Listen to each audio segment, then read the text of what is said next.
Siempre hay una confusión de que inteligencia artificial lo es todo o machine learning lo es todo. En realidad, inteligencia artificial es un conjunto de ciencia, un conjunto de características, donde abarcan la estadística, abarcan los métodos de computación, los métodos de extracción de información, de procesamiento de datos, los métodos de modelamiento predictivo, ya sea métodos de machine learning o modelamientos matemáticos, para poder entender vía ecuaciones cómo se comportan los sistemas como tal.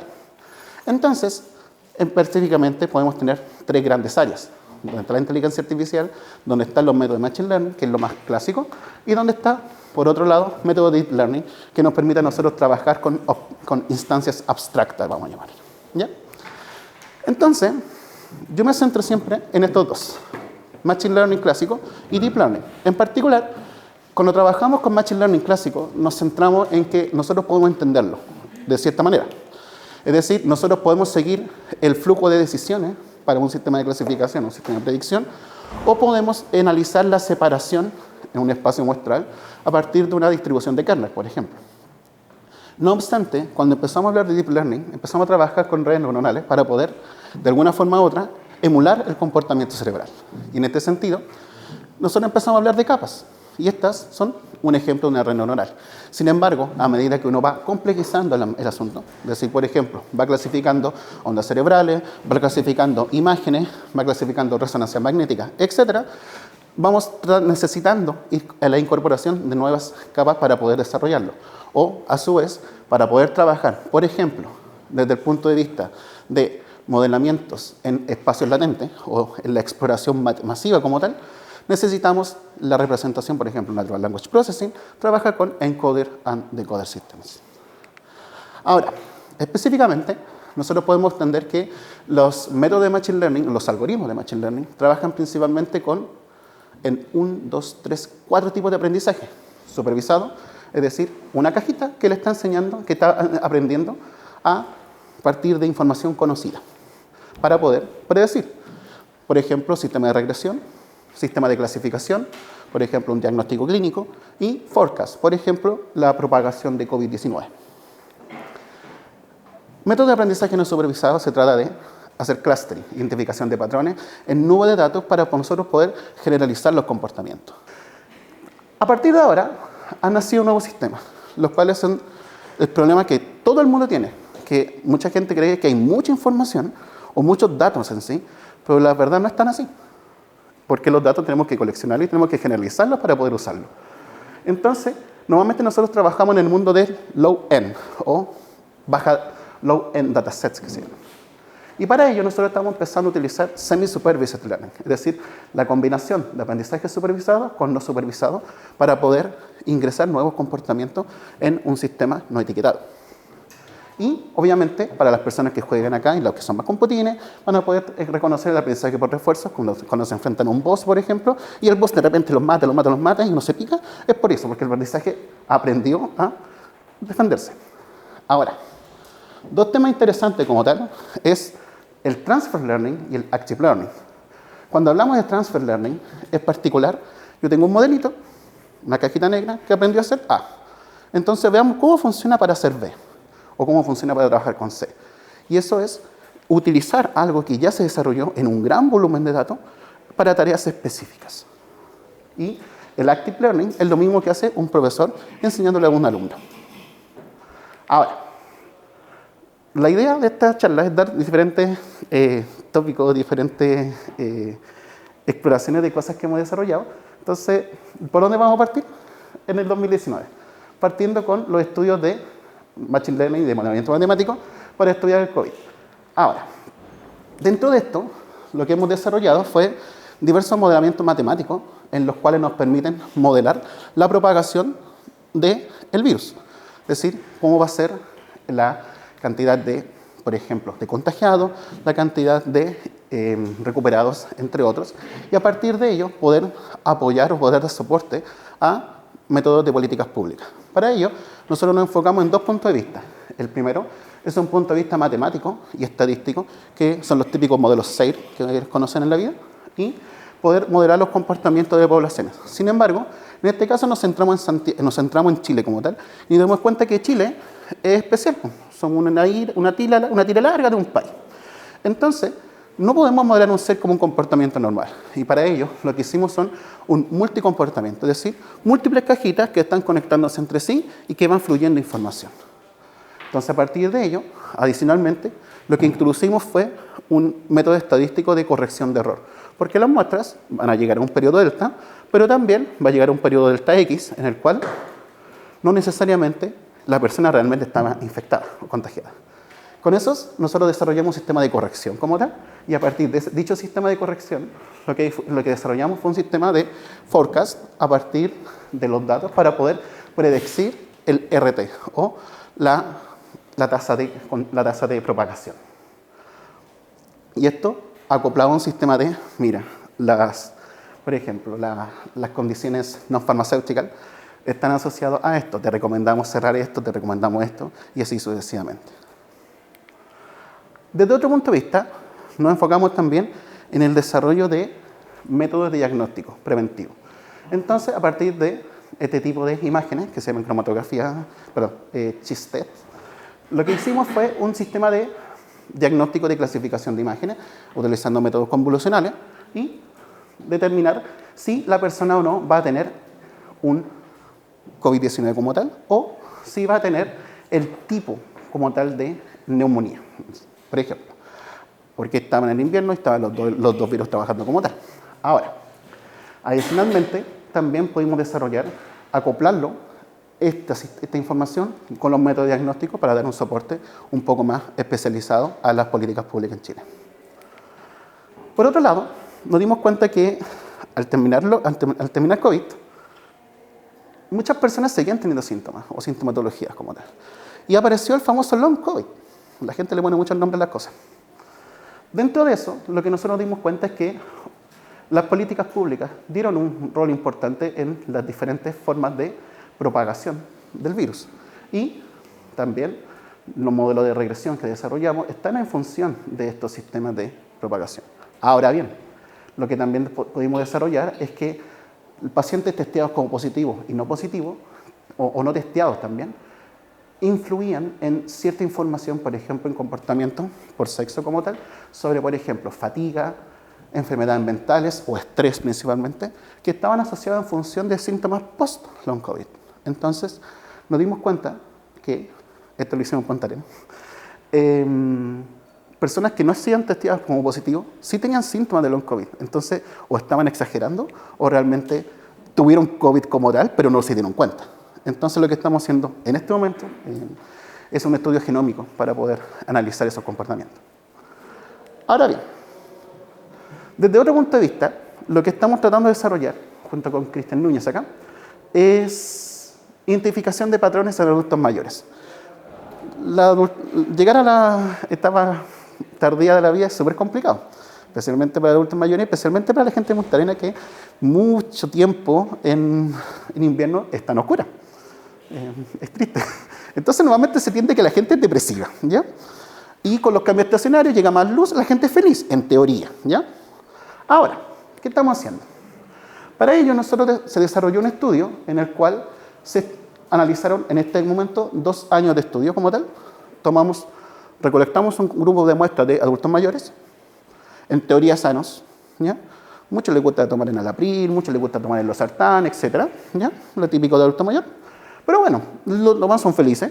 Y lo que empezamos a analizar es, por ejemplo, patrones o relaciones desde el punto de vista morfológicos, desde el punto de vista de frecuencia cardíaca y desde el punto de vista fisiológico en función de los puntos de vista de hemograma, o decir, de linfocitos como tal, o de psicológicos como tal. Entonces, nos dimos cuenta, por ejemplo, y lo que era obvio, en invierno la gente sí, es triste, pero es triste y aparte tiene problemas cardíacos. Entonces, ¿por qué? No lo sabemos. Y para ello lo que estamos haciendo es un análisis genómico de cada una de estas muestras. Ahora también nos dimos cuenta que las personas tristes consumen mucho más medicamentos que las personas no tristes.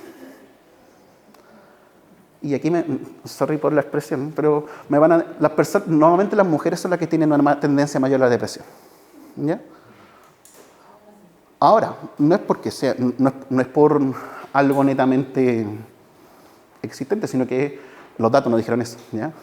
Ahora también los datos están cegados, hay un mayor porcentaje de hombres y de mujeres. Pero bueno, no obstante, otro punto interesante es que los hombres tienden a tener un grado mayor de obesidad, en este caso, y ese grado de obesidad lo relacionan específicamente a falta de fatiga. ¿Por qué? Porque existe una relación entre la baja de frecuencia cardíaca y una baja en las defensas, lo cual hace que estén más enfermos. Entonces, si bien las abuelitas son más depresivas, pero están mucho más sanas que los hombres. Ahora, desde otro punto de vista, lo que hicimos fue comparar las distintas estaciones, primavera, invierno, o verano-invierno, perdón, en 2 años, y poder analizar desde diferentes puntos de vista cómo cambian los patrones en una temporada u otra. Nos dimos cuenta que independiente de la temporada, hay patrones que en función de la frecuencia cardíaca no afectan como tal. Es decir, siempre están depresivas esas personas, pero es por un punto de vista netamente no de la estación. Ahora, tomando eso en mente, nos dimos cuenta que de las variables más interesantes que estamos estudiando es la frecuencia cardíaca, y junto con los parámetros morfológicos. Entonces, para ello, lo que nosotros dijimos fue, bueno, hagamos algo extraño, algo que podría resultar o no podría resultar. Bueno, intentemos. Y lo que empezamos a desarrollar fueron, bueno, ¿cómo nosotros a partir de la frecuencia cardíaca podemos clasificar el estado psicológico de un paciente? Sí, son extraños porque no son estrictamente relacionables, prácticamente meter como si tu corazón bombea muy fuerte o muy despacio, estáis triste o estáis depresivo. Paradójicamente hemos tenido resultados correctos. Es decir, hemos tenido modelos de desempeño con 90% de precisión en conjunto de datos decentes para un estado de salud, para un conjunto de salud, y el modelo entrega cosas correctas en función de lo que el médico conoce. Es decir, los pacientes que se someten a este modelamiento como tal, el modelo le entrega algo que es interpretable por el médico, y lo cual no hace sentido, a menos a mí como modelador. Al médico también, así que todos quedamos contentos. Entonces, la segunda parte ya es un poco más molecular, y la tercera, la que nos centra en cómo estudiar las autointeracciones. Esto pasa principalmente en pacientes con leucemia, ¿ya? Los pacientes con leucemia tienden a autoatacarse y a reconocer agentes patógenos externos como elementos que están en nuestro propio cuerpo, lo cual es bastante triste, prácticamente el cuerpo se autosabotea. Entonces, en este punto, es un estudio bien complejo lo que empezamos a desarrollar, y esto lo empezamos a desarrollar hace bastante tiempo, en el cual estamos trabajando con linfomas, ¿ya? Y la inmunoglobulina derivada de los linfomas.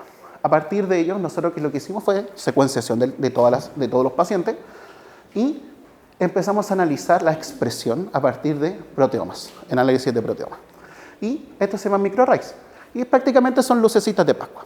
Si nosotros los vemos, hay colorcitos verde, amarillo y rojo. Entonces, lo que nosotros interpretamos, estos son lucecitas. Mientras más alto es el color, mejor la interacción, es decir, más se está reconociendo. Mientras más bajo, menos se está reconociendo. Ahora, a partir de ello, lo que nosotros desarrollamos es una red de interacción. Es decir, qué anticuerpo reconoce qué antígeno, o qué anticuerpo se reconoce a sí mismo como factor externo. Y a partir de ello, desarrollar un sistema de representación vía Natural Language Processing para poder representar desde un punto de vista de la secuencia la información del complejo de interacción. Ahora bien, a partir de ello fue, nosotros desarrollamos diferentes estrategias, y la idea es cuál es la mejor estrategia para representar y para poder desarrollar este modelo. En ese sentido, lo que se hizo fue explorar. No teníamos seguridad para decir que esto funciona, así que exploramos la vida como tal. Y a partir de ello exploramos diferentes métodos que están reportados en la literatura, algunos que se desarrollaron en este trabajo y algunos que fueron como, veamos si funciona, en realidad no sabemos, ¿ya? A partir de ello nos dimos cuenta que la mejor forma de representación de una red de interacción, paradójicamente, es generando una red. Y esta es una red de grafos como tal.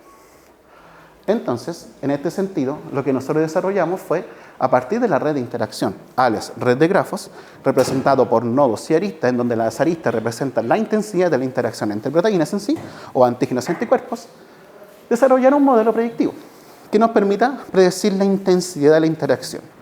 Este modelo, lo que se hizo fue una validación adicional con redes de interacción previamente reportadas en la literatura.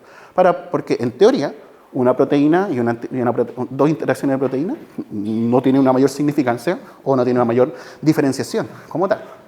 Ahora bien, los resultados son bastante prometedores, porque son trabajos en proceso, y llegamos a un R-score, que es decir, una relación entre verdad y error, o verdad y predicción como tal, de 0.81. Es decir, estamos bien cercanos a la realidad.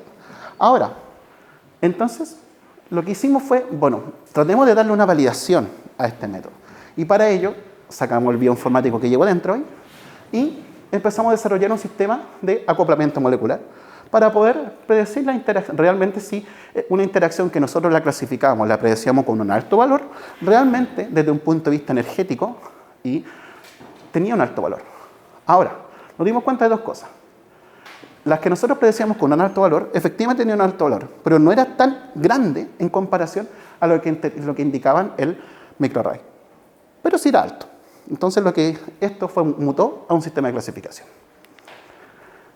Ya. Y aquí es donde me gusta más. ¿Ya? Este es el trabajo en donde mi línea de investigación principalmente, en el cual nosotros estamos tratando de desarrollar un sistema autónomo de diseño de proteínas con propiedades físico-químicas deseables, con funciones o actividades deseables, autónomo, guiado por inteligencia artificial como tal. Y aquí hay muchos colaboradores más que los que están presentes acá.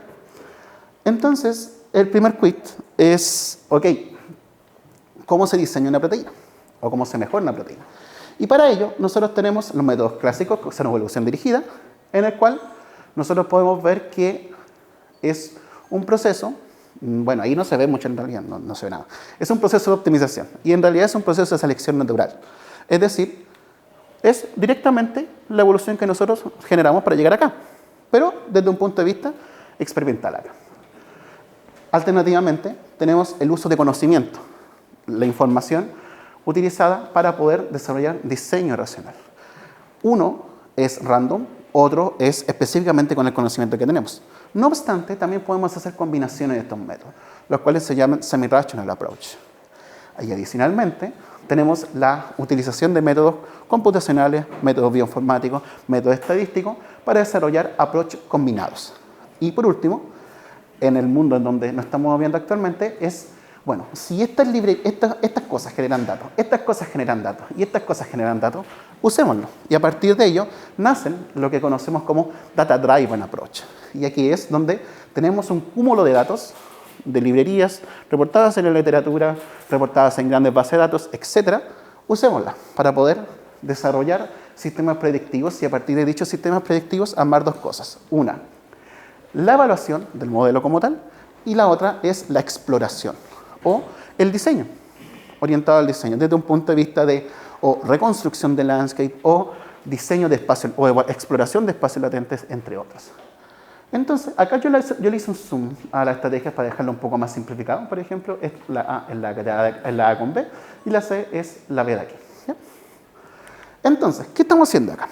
Lo que primero que estamos tratando de hacer es un sistema genérico de modelamiento predictivo a partir de exploraciones de representaciones numéricas. Entonces, nosotros lo único que tenemos la información es de la secuencia de la proteína, solamente eso. Porque hay muchos métodos que trabajan con la estructura o con características que ya sea feature engineering, cosas por el estilo. Lo que nosotros estamos trabajando es con la secuencia. Y estamos en el grupito que trabaja con secuencia, dentro de un par de grupos más en otros países. Y lo que hacemos es, ok, ¿cómo representar la secuencia desde un punto de vista de que no perdamos información y de que no solamente sea una letra o un texto? Entonces, para ello nosotros utilizamos semanticidad, es decir, utilizamos Natural Language Processing. Y para ello trabajamos con diferentes modelos preentrenados ya en la literatura, y también nosotros desarrollamos nuestra versión de modelo preentrenado, versión fruna, porque estamos chiquitos y no tenemos tantos recursos como Estados Unidos, pero bueno, lo tratamos de hacer y andamos decentemente en comparación a ellos. Y Luego de eso, lo que desarrollamos es un sistema de exploración vía tuning o vía optimización de hiperparámetros. Y a partir de ello, generar un sistema de aprendizaje por ensamble. Es decir, si tengo cinco modelitos y los 5 modelitos me están aprendiendo lo mismo, veamos qué me dice cada uno, unamos la respuesta en un todo y formémoslo. Ahora lo podemos unir de dos formas, por votación o el mejor modelito me guía al segundo modelito, el segundo me guía al tercero y así sucesivamente. Una regla de decisiones. Desde ese punto de vista nosotros nos dimos cuenta de dos cosas. Las cosas se pueden separar, es decir, la funcionalidad de las proteínas, por ejemplo, enzimas catalíticas, hidrolasas, etc., se pueden separar. Y adicionalmente podemos competir con métodos específicos o desarrollados para tareas particulares. Por ejemplo, nosotros mostramos acá nuestro trabajo, el negrito de aquí, y estas son tareas de ingeniería de proteínas, en antiselectividad, predicción de observabilidad en cromatografías, estimación de tiempo en cromatografía líquidas, la estimación de solubilidad o oxidación solvente y la estabilidad en temperatura. Y por otro lado, también desarrollamos tareas de clasificación, por ejemplo, reconocimiento de péptidos en ambos casos y, bueno, todos son péptidos. ¿Ya? Entonces, lo que nos dimos cuenta es que tenemos resultados muy similares desde un punto de vista general, con excepción de en Quantum-Sensitive Peptide and Retention Time, no logramos mejor desempeño, pero en la media somos bastante decentes. ¿Ya? Y acá tenemos un ejemplo de dos predicciones que desarrollamos, tanto para Retention Time, tanto para T50 y para el antiselectividad. Ahora bien, ya tenemos un modelo. La gente normalmente trata de diseñar, de mejorar enzimas, pero antes de eso nosotros tenemos que la gente lo que hace es mutar, explorar, variar, etc. Entonces, lo primero que fue, pensamos, ok, pero tenemos que hacer un modelo para ver si nuestro nuevo bicho va a ser o no una enzima. Entonces, a partir de ello, lo que desarrollamos fue un sistema jerárquico. Y este sistema jerárquico fue, ok, tengo una proteína nueva, veamos si enzima o no, y a partir de si es una enzima, clasifiquémosla como según su función y subfunción. ¿Ya? Y esto está asociado a los Enzyme Commission Numbers, es decir, un consorcio de expertos en el área que han desarrollado clasificaciones específicas para la enzima según su función, según su ubicación, etc. Y lo que nosotros desarrollamos fueron modelos para cada uno de los niveles y subniveles como tal. Aproximadamente más de 300 modelos, aproximadamente. Entonces, la metodología es la misma. Nos dimos cuenta que, ¿para qué vamos a utilizar otra metodología si tenemos la misma ya? Utilizamos la misma y nos dimos cuenta que logramos un 97% de accuracy, o sea, de precisión. Y nosotros dijimos, ya, pero esto está muy sobreajustado y esto nadie nos va a creer. No, la verdad las cosas sí nos creyeron, y nos creyeron porque hicimos bastantes pruebas, ¿ya? No solamente desde un punto de vista de corroborar los datos, jugar con los datos, sino que también explorar cosas nuevas. Y en esta matriz de confusión, que es una matriz para trabajar con un conjunto de datos nuevo en este caso, nos dimos cuenta que efectivamente, mientras más verdecita la diagonal, mejor, ¿ya? Acá nos damos cuenta que la mayoría de nuestras predicciones son certeras en función de la realidad, ¿ya? Ahora, obviamente fallamos en algunos casos, como en las ligas. Nos damos cuenta que no somos tan buenos prediciendo esas cosas, ¿ya? Tienen otro punto de vista porque son parecidas a otras cosas, pero bueno, ¿qué le vamos a hacer? Entonces, ya nosotros tenemos nuestra primera estrategia. Sabemos cómo clasificar una proteína desconocida y sabemos cómo clasificarla si se va a mantener una enzima y se va a mantener la función. Ahora bien, también teníamos los métodos para desarrollar modelos predictivos en comparación para una respuesta o para una propiedad de interés. Y en este caso, lo que nosotros exploramos fue, ya que estamos en COVID, mezclemos todo y trabajemos todo con esto. El ACE2 es el receptor de conenzima y está asociado con la spike, que es la proteína asociada al virus de COVID. Y en este sentido, lo que nosotros empezamos a desarrollar fue cuáles son las variantes que matan a este virus, o que matan el receptor como tal, o que lo mejoran. Sí, también uno puede decir lo bueno o lo malo también, ¿ya? Entonces, nosotros sabíamos que para mejorar el receptor o empeorar el receptor, teníamos que aumentar la solubilidad o la accesibilidad solvente.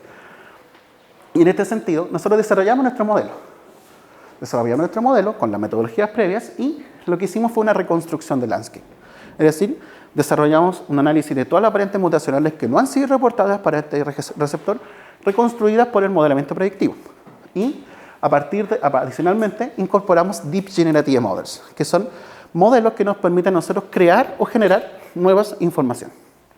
Y a partir de ello, lo que nosotros queríamos era identificar mutaciones no obvias.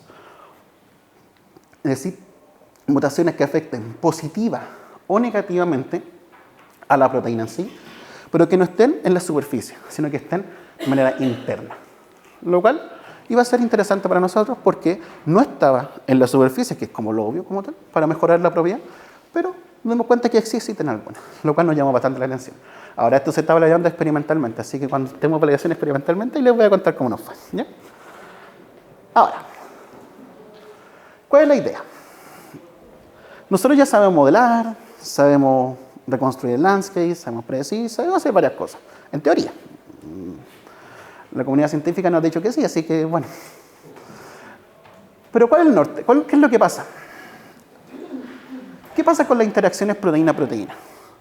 Porque si bien nosotros podemos representar el complejo de interacción, pero ¿qué pasa con las interacciones proteína-ligando o proteína-compuestos químicos? Que la mayoría de los medicamentos son una droga chiquita.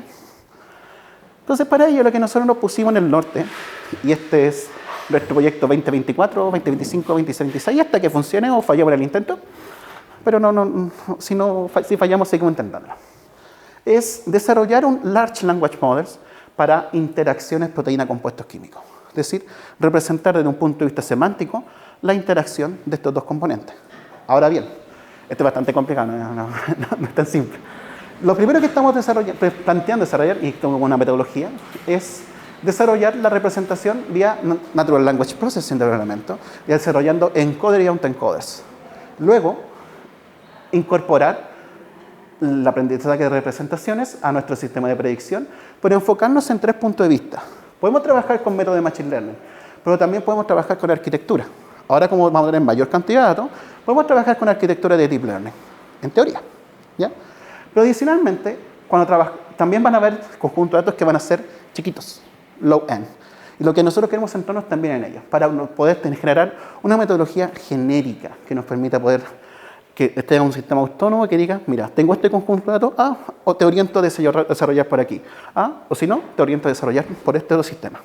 Y a partir de ello, una de las cosas que más nos critican es, pero es una caja negra, nadie lo entiende. Entonces, hay 2 conceptos, la interpretabilidad y la explicabilidad. La interpretabilidad está asociada a la causa-efecto. Es decir, si mi modelo clasifica peras y manzanas, y si yo como desconocido le paso una pera, el modelo me tiene que decir que es una pera. Si lo hace así, se interpretó, porque realmente es una pera. Ahora, si me clasifica manzanas, es que el modelo no funciona, ¿ya? A no ser que le pase una pera amorfa, una manzana amorfa, ¿ya? Pero no nos metemos en esos casos, ¿ya? Pero el otro concepto es un poco más complicado, porque es matemáticamente más complicado. Específicamente porque acá, cuando uno entrena una red neuronal, cuando entrena un modelo de clasificación en sí, o de predicción, hay miles de parámetros, o miles de parámetros, mejor dicho, en este momento, que uno no puede controlar. Porque uno no sabe cómo funciona el comportamiento cerebral. O si saben la gente un genio, pero yo al menos no lo sé. Entonces, desde ese punto de vista, lo que queremos desarrollar es Explainable Artificial Intelligence. Es decir, cómo nosotros podemos explicar por qué el modelo toma decisiones en cada una de las instancias. Y a partir de ello, poder decir, ok, nosotros generamos modelos interpretables y explicables. Para ello tenemos 2 años, ¿ya? Ahora, sí, hay que decirlo. Y esto está en comparación con mucha gente, así que, bueno, esperemos llegar a algo. Entonces, una vez que tenemos nuestro modelo interpretado y explicado, obviamente en paralelo, nosotros lo que vamos a hacer es explorar distintas formas de creación de secuencia. Y para ello, reconstrucción del landscape es una. Por otro lado, tenemos el método de Deep Generative Models, etc. Y lo que estamos tratando de armar aquí son reglas. Porque desde un punto de vista filogenético, es decir, de nuestro punto de vista evolutivo, podemos generar ciertas reglas. Es lo que la gente le llama epistasis, como tal. Y desde otro punto de vista, es, ok, ¿cómo nosotros podemos guiar a la cajita de Deep Generative Models para poder entrenar un modelo? Para poder predecir o generar secuencias que sean de la función correcta y que tengan las propiedades características específicas que nosotros deseamos. Y para ello, lo que nosotros estamos enfocando es un sistema de optimización. Ahora bien, esto es un sueño lírico que esperamos desarrollar en los próximos 3 o 4 años, pero estamos de a poquito ya. Ya nos dimos cuenta que somos capaces de hacer varias cosas acá. Ahora bien, una de las aplicaciones más interesantes es que los péptidos también juegan un rol fundamental dentro del punto de vista de los compuestos químicos, ¿ya? Y juegan son interesantes desde el punto de vista de síntesis, pero son bastante complicados a veces. Son secuencias chiquititas, la gente no le presta mucha atención, pero bueno, lo que nosotros quisimos hacer es, la gente ya está empezando a utilizarlo. Veamos cómo nosotros podemos manejar el conocimiento que tenemos para poder desarrollar medicamentos a partir de péptidos. Y lo primero que hicimos fue, toda la información, nos dimos cuenta que todos los datos, toda la información estaba desplegada en diferentes plataformas, diferentes bases de datos, diferentes repositorios, etc. Dijimos, hagamos Peptipedia. Si copiamos Wikipedia, le pusimos Peptipedia por algo, ¿ya? Y todas las bases de datos que usamos son ERIA, así por si acaso. Y lo siento, el copyright de Wikipedia, ¿ya? Entonces, lo que hicimos fue conglomerar o crear toda la información posible en un único sistema específico que tenga toda la información de péptidos en este caso. Y logramos 3.9 millones de secuencias con actividad biológica reportada. Eso quiere decir conocida. Y adicionalmente lo que nosotros desarrollamos fue, nadie se pone de acuerdo en cómo clasificar un péptido desde el punto de vista funcional, experimental, etc. Entonces nosotros, revisando literatura, analizando experimentos, etc., logramos desarrollar un árbol de jerarquización de actividades con 96 actividades. Y a partir de ello, nosotros desarrollamos un sistema de clasificación de las 96 actividades para poder, por un lado, desarrollar una clasificación de péptidos desconocidos y, por otro lado, evaluar el efecto Moonlight o el efecto de promiscuidad. Como son péptidos chiquititos, van a poder tener diferentes actividades. Por ejemplo, antimicrobiano, por ejemplo, antiinmunológico, o también, si soy antibacterial, también podría ser antiviral. Pero a veces a la gente le gusta ser específico, o en blanco o en negro. Entonces, también nosotros desarrollamos el sistema para ese sentido. Y lo que nos dimos cuenta acá, que las representaciones por Natural Language Processing nos fallaron épicamente. Entonces, lo que hicimos fue, representemos esto como una nota musical. Y para ellos nos dimos cuenta que las estructuras secundarias juegan un rol fundamental acá, de la proteína o de los péptidos. Y lo que nosotros desarrollamos fue una transformación de una representación de una propiedad físico-química y la desarrollamos desde un punto de vista transformada de Fourier. Es decir, pasar desde un punto de vista real a un punto de vista de frecuencia. Y nuestro norte es representarlo como una sonada musical, lateralmente, ¿ya? Ahora, nos dimos cuenta que al representarlo de esa forma, los desempeños cambian muchísimo y llegamos a un 90% de separación, por ejemplo, en modelos de clasificación de péptidos con actividad microbiana y no microbiana, lo cual es interesante para nosotros. Seguimos fallando en algunos casos, por ejemplo, en la separación de péptidos anticáncer con antitumor, que uno dice, ¿son parecidos? Sí, son parecidos, pero nosotros queremos separarlo igual, ¿ya? Entonces, pero obviamente, en promedio decía 90%. Porque hay algunos que nos salieron muy buenos. Por ejemplo, todos los péptidos terapéuticos nos clasificamos muy bien. Ahora bien, la continuación de este trabajo es representar la relación de interacción de un péptido con una proteína para poder ver si va a poder interactuar o va a poder funcionar. Y para ello nosotros lo que hicimos fue dos representaciones diferentes. Una, el acoplamiento con un grafo, que ya sabíamos que en anticuerpos funcionaba, y esperábamos rogar a Dios que acá funcionara también. Lamentablemente no funcionó, así que lo que hicimos fue una representación matricial, en donde mediante matrices y multiplicaciones de matrices y todo lo que le gusta a la gente de la álgebra lineal está metido ahí, ¿ya?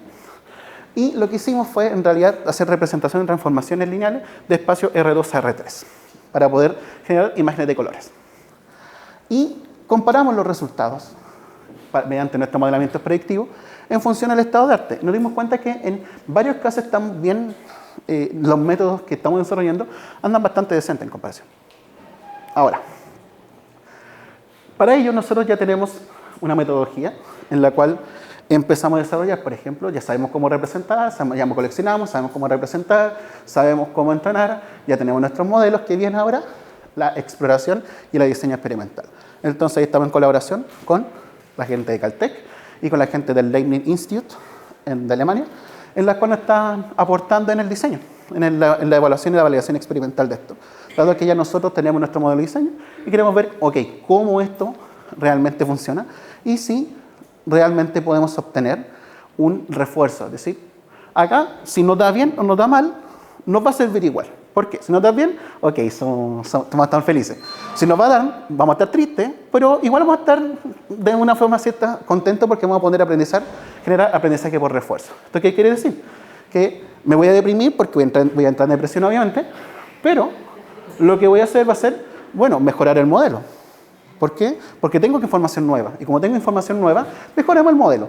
Ahora, si me dicen nuevamente que está malo, bueno, ya ahí empieza a refundar mi vida.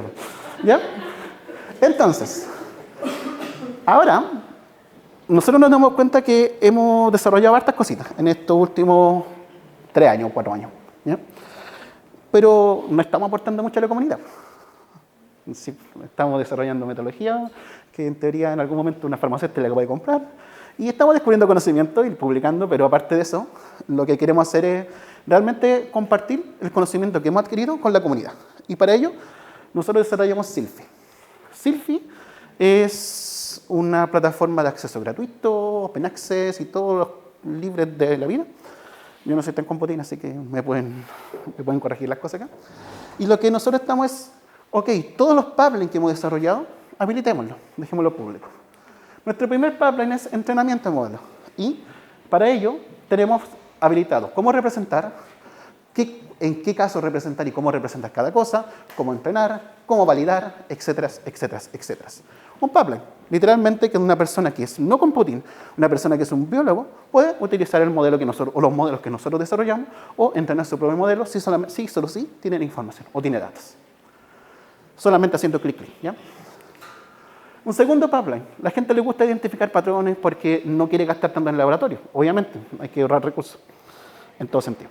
Entonces, tratamos de compartir o generar un segundo pipeline que está relacionado con la identificación de patrones en conjunto de datos para poder minimizar los costos experimentales.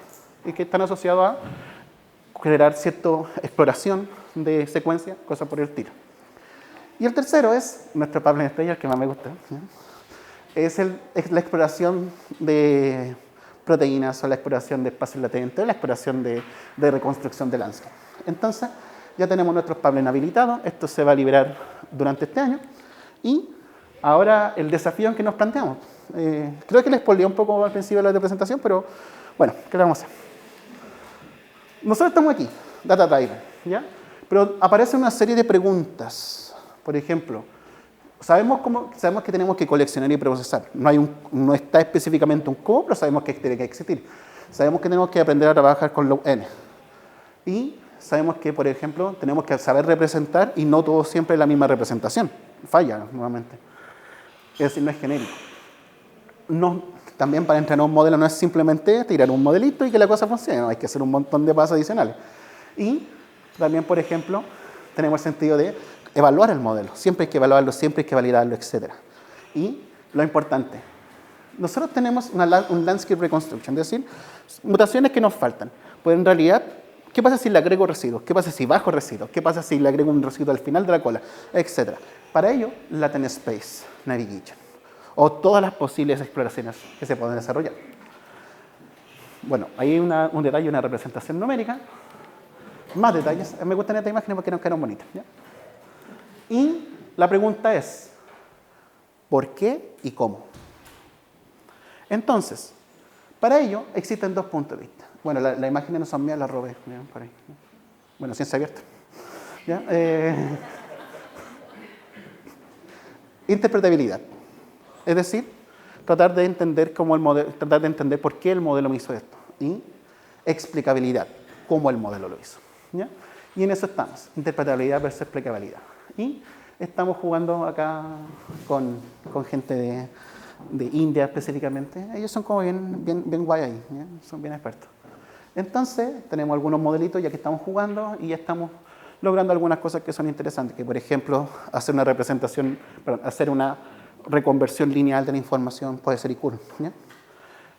Y el norte es, ya, si nosotros trabajamos con compuestos químicos, nos gustan los compuestos químicos, bueno, veamos cómo nosotros podemos entender el modelo a partir de los compuestos químicos. Y para ello nos dimos cuenta que la forma de representar con grafos y poder darle atención, es la palabra que me gusta, atención, ¿ya? Atención a ciertos átomos particulares, el modelo realmente nos dice algo en específico. Y ese algo es que si yo cambio, por ejemplo, un átomo, el modelo muere, literalmente muere. Y no es porque la molécula deja de ser molécula como tal, sino que simplemente el modelo, esto causa un efecto importante, que es, no tenemos idea, pero estamos trabajando en ello.